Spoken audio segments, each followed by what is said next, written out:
what concerns you most as you look toward the November 5th election? What concerns you? What do you see that could go awry?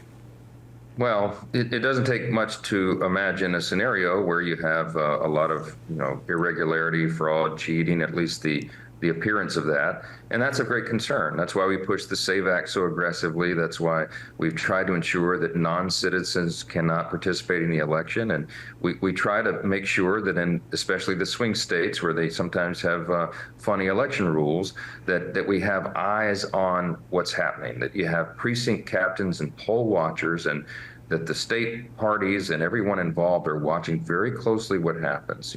I think of an example in like the state of Wisconsin.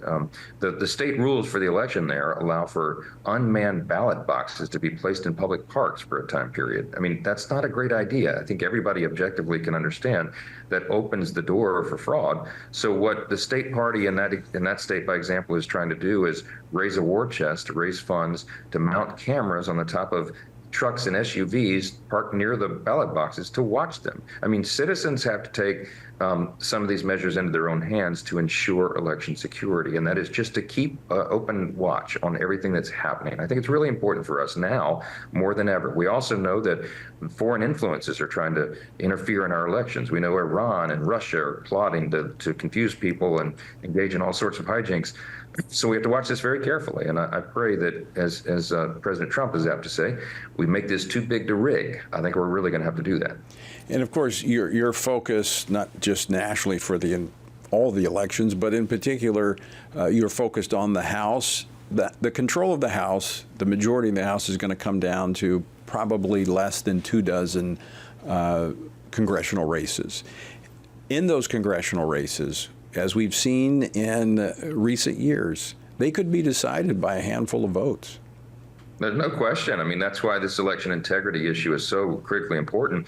I have a colleague here, Mary Miller Meeks, who was elected for the first time in 2020 in her state of Iowa by 6 votes. We call her Six Pack as a joke. She won the seat in Congress by 6 votes.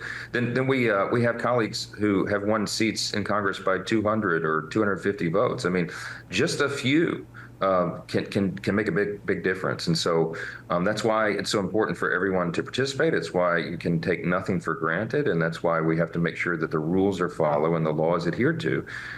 We owe that to the American people, and the people owe that to their country to do this right and do it well. We also need to make sure that everyone understands it is illegal for non-citizens to vote in a federal election. It is against federal law. So there will be prosecutions, and there'll be big trouble for people who break that rule. It's a public service announcement. Let's all repeat, let everybody know you shouldn't do that.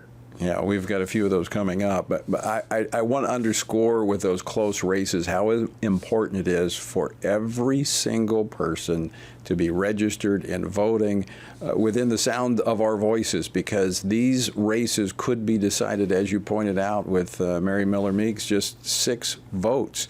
That could determine control of the Congress.